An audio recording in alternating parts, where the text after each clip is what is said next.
Thanks everyone for joining us today. It's always a pleasure to have Tim from Allianz on the call. Tim, of all the providers that we work with, I think Tim is probably one of the most, just fantastic at keeping this pretty simple when it comes to annuities, especially on the accumulation side of the VAs. I'm just thankful that you can take some time today with us, Tim, to go over Index Advantage. I think for those of you on the call right now, your clients are looking at their accounts. They just got their second quarter statements. They're seeing some nice things, but they're thinking also too, they're hearing a lot of noise out there about inflation. What's that going to do to the markets? Everyone's got an opinion about it. Some are saying markets are going to crash. Some say, hey, stay the course. So how do you protect yourself in this environment, especially with bond rates the way they're at? I was just having a meeting with a client yesterday. We just don't know what to do. And so do we stay with more dividend stocks, which are great, but you got to get them right in this inflationary period. It's not really about buying the market. So the one thing is just about Allianz's Index Advantage contract is that it's going to allow your clients to continue to stay the course with the markets. But if things get volatile and there's pullback, we're going to have some downside protection. And that's what they want. I mean, everyone's excited when markets are up, but people get really upset when markets are down and they have amnesia about what had happened just the previous year. So I had asked him to cover Index Advantage again, keeping it super simple. And I think it is a super simple product to understand, but also going over maybe a couple of your tools that you have on your website that can help tell the story a little bit, easy for our reps to their clients. So Tim, I'll let you go ahead and take it away. Great, thank you. Good, officially, good afternoon, everyone. Good to see the profile pics and see your names at least.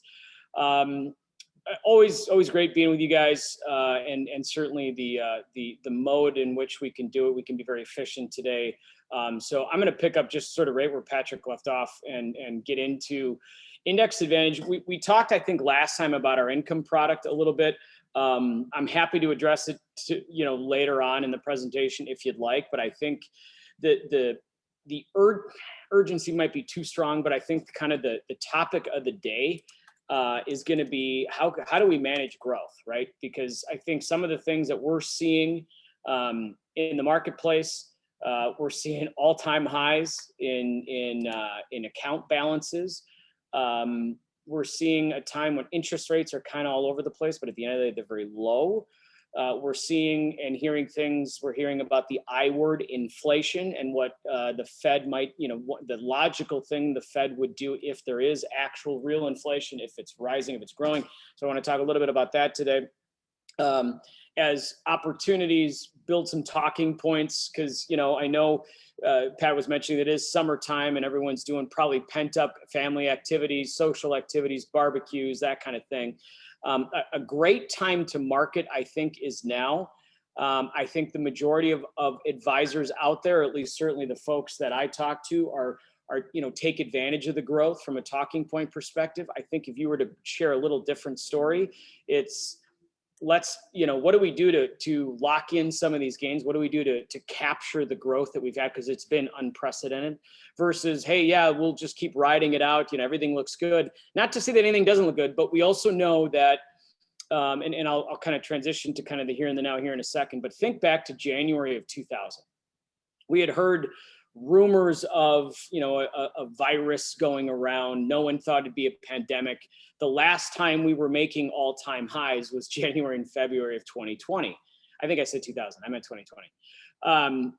And I don't think anyone had any idea that when the market started to pull back a little bit in mid-February and then a lot by late February, and then basically the world had stopped by mid-March and the market had finally bottomed on March 23rd.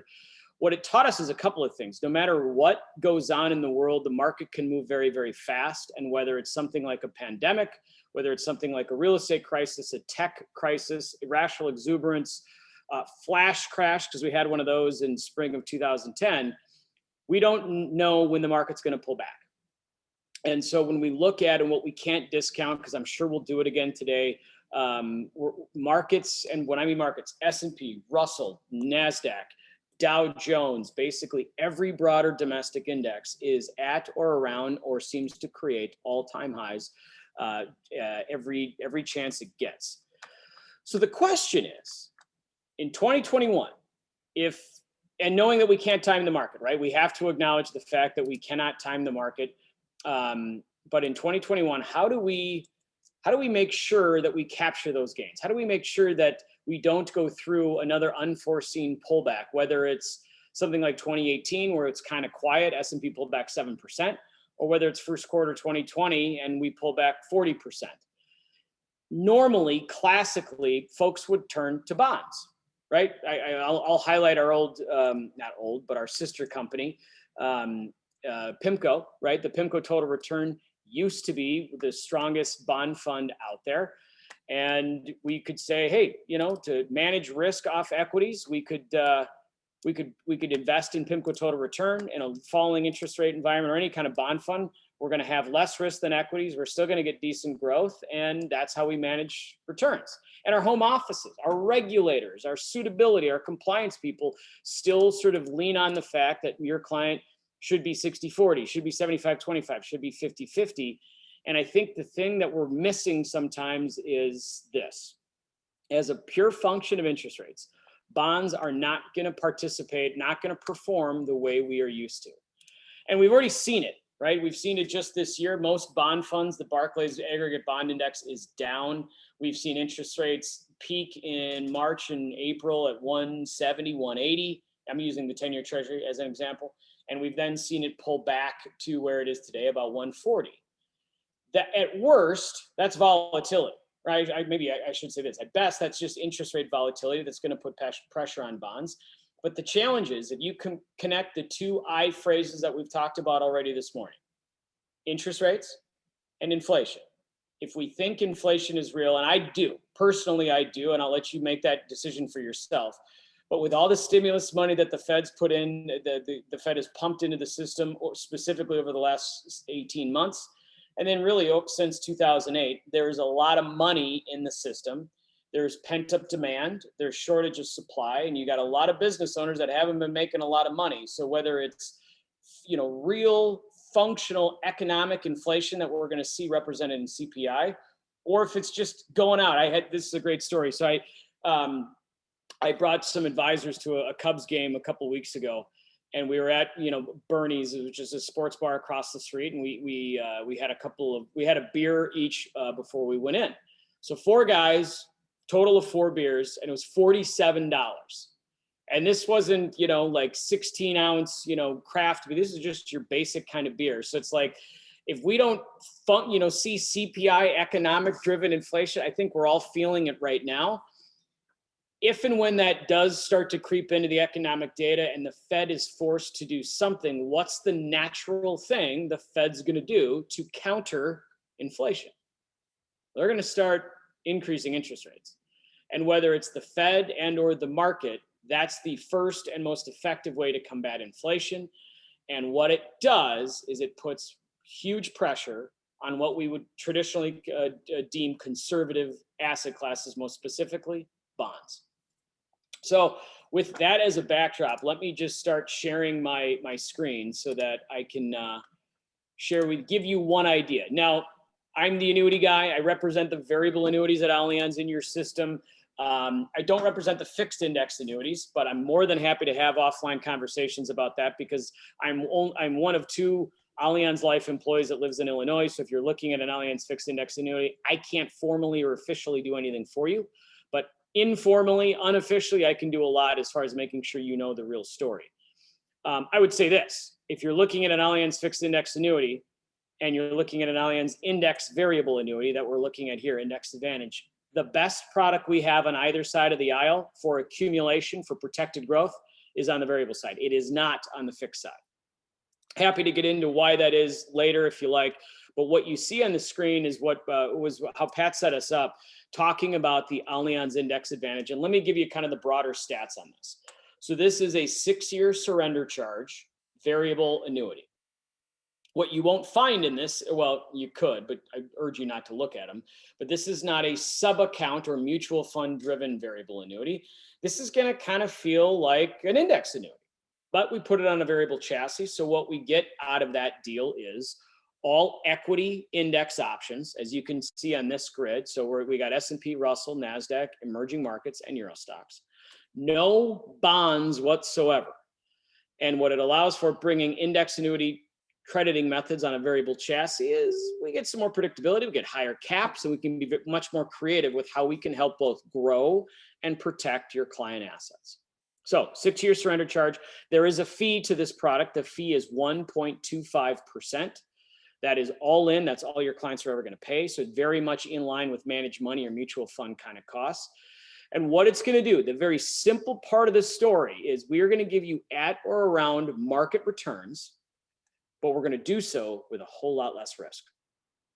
I'll get to that in a second. Other stats on this: we do have a standard death benefit, so a principal protection death benefit. So we know we're never going to pass on anything to your clients' beneficiaries, anything less than what they put in.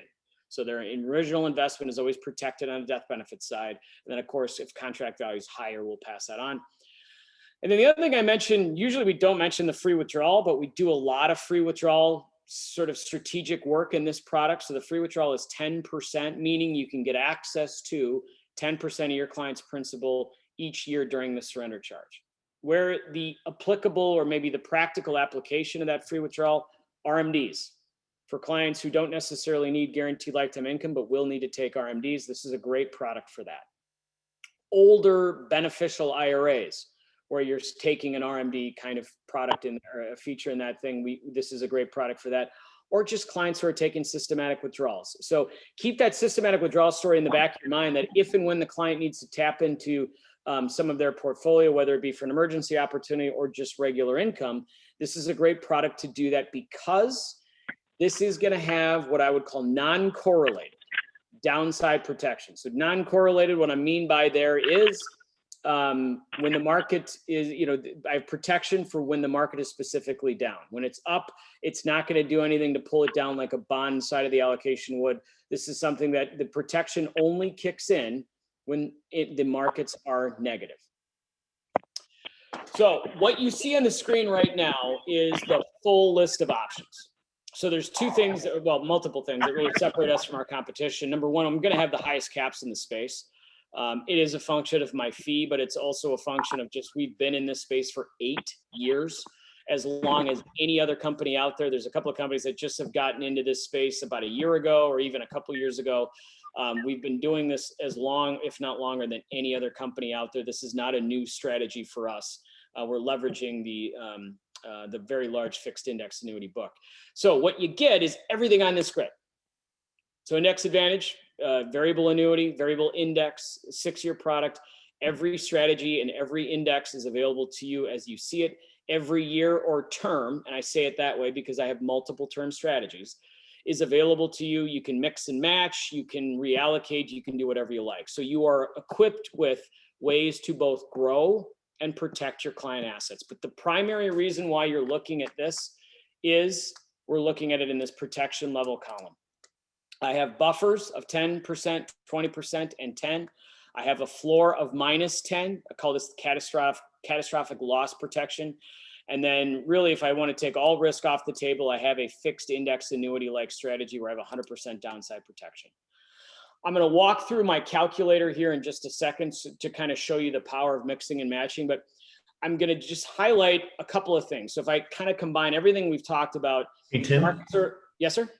Quick question. I'm sorry if I don't remember this, but was there used to be a 1-year 20% buffer? No, the only 20% buffer we've had is on the 3-year. Got it. Okay. So we can mix and match. We have all these different strategies for the sake of where I think the value, are the best strategies today. So what's kind of fun is, in our consultative role of sharing the story, but then also kind of helping you with cases, I'm just going to share these middle 4 strategies that I think are the best position for where the market is today, given the kind of client you're running into. So the 6-year strategy up top, I'm not going to spend much time with, and primarily because I have the same numbers, the same crediting on my 6-year as I do with my top 3-year. So I like the shorter term if all things are being equal. My guard strategy, I just don't think the growth is there, and I don't think there's going to be a massive pullback in the market. I think if we're going to see traditional sort of volatility, and I think we can better suit it with the 4 buffered strategies that are in the middle. So where we'll spend our time today, and if you have questions about the others, feel free to ask me. But for the sake of time, where we see the majority of our best advisors, they're working with my 2 3-year strategies, and then my top 2 1-year strategies, performance and precision. Regardless of which strategy, starting at the top are our most aggressive. And as you work your way down the grid, they become more conservative. So my most aggressive strategy that's getting a lot of play, because again, where we are with the market, I'm not making the prediction or the statement that I believe we're going to have a pullback starting today. You cannot time the market. Nobody can, no one has, and I'm certainly not going to try. But I do know at some point when the market goes up, it will come back down and then it will go back up. And if I can reduce or remove any of that pullback, I know that in that inevitable rebound, I'm going to make that much more money. We could make more by losing less. And that's why I think the timing of this is really, really strong. Markets are at all-time highs anyway. We're starting at high levels. There will be some kind of pullback. There always has been. But if I lose nothing or if I lose less and then can still participate in that rebound from the pullback, I'm going to make more in the long run. So if I'm more growth oriented, I really like my top 3-year strategy, as I'm kind of hopefully highlighting here. That is my uncapped 10% buffer 3-year strategy that comes with 110% participation rate. So over a 3-year time frame, we are going to give your client a 10% more growth on what the S&P will actually do. So if I buy today, 3 years from today, if the S&P is up 50, we're going to credit your client with 55. If in 3 years, the S&P is negative, if it's down, say 8% because of my 10% buffer, your client's going to lose nothing. If the S&P in 3 years is down 13%, your client's going to lose 3. The best little soundbite for this strategy, and what you can say is, I have a strategy, whether again, you're just chatting with a client, you're talking about reallocations, or you're at a family function, whatever. You have a strategy in your pocket that guarantees over a 3-year period, you can beat the S&P in a performance perspective. So it's saying you're guaranteeing a client that they can beat the S&P over a 3-year period in any market. And that's a pretty fun thing to bring to an investment conversation, because what mutual funds, managed money, ETFs, UITs, you name it, what they can't say they can guarantee it. Here, I guarantee you we're going to beat the S&P over a 3-year period. And that's probably my best, strongest growth story out there. The next one that if we don't want to necessarily go for broke, and we kind of like the idea of, can we kind of get the best of both worlds? And I have a marketing piece on this. My favorite strategy today is actually, and I don't want to take anything away from my growth strategy, me personally, what I love is my second 3-year strategy. And that is the one that has a 70% cap and comes with a 20% buffer. What's cool about this, if we look at a 3-year period, the S&P rarely performs over 70% in any historical time frame. And most of those 3-year periods were in the late 90s, that tech run, irrational exuberance, as Alan Greenspan called it. So if I remove that from the equation, if I got a 70% cap off all-time highs, I got a great opportunity to capture most, if not all, of the 3-year performance we can get in the S&P. But why I love it is the 20% buffer. And there's a marketing piece that I'm just going to quick switch to right now that goes over this. And I'm going to email you guys this, or at least I'll make sure Pat has it to pass it along. But what we see here is, if you look on the left-hand side of the S&P, with a 3-year rolling period from 1/1/1957 to 1/1/2021, what we can tell clients is, hey, listen, on a rolling daily trading day 3-year period since 1957, 93% of the time, with a cap of 70 and a buffer of 20, we either lost nothing or made money in the S&P using this particular strategy. And the remaining, that extra sort of 7% of the time, what our average loss would have been 7%. And again, that loss was kind of on the flip side of the late 90s, where you saw a lot of rolling 3-year losses, was in the first part of the century, 2000 through 2002, which obviously was a very crazy run. So this is where you can say, hey, listen, 93% of the time when this strategy, since 1957, we've either lost nothing or made money. The 7% of the time where we have lost money, beyond that, our average loss is 7.38%. And it's a great marketing piece. It's client approved. And again, I'll include it in the follow-up that I'll send to Pat. Fantastic piece. Great, thank you. Yeah, so this is my favorite strategy. And if I'm being honest, why is my favorite? Because I got a marketing piece that has that strong of a story that I can put it in front of a client.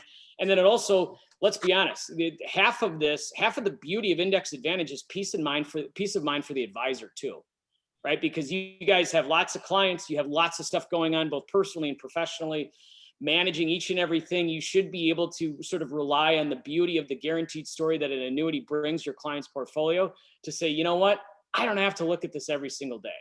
And especially when history is your guide, this is one that this becomes for that moderate to moderate aggressive kind of client.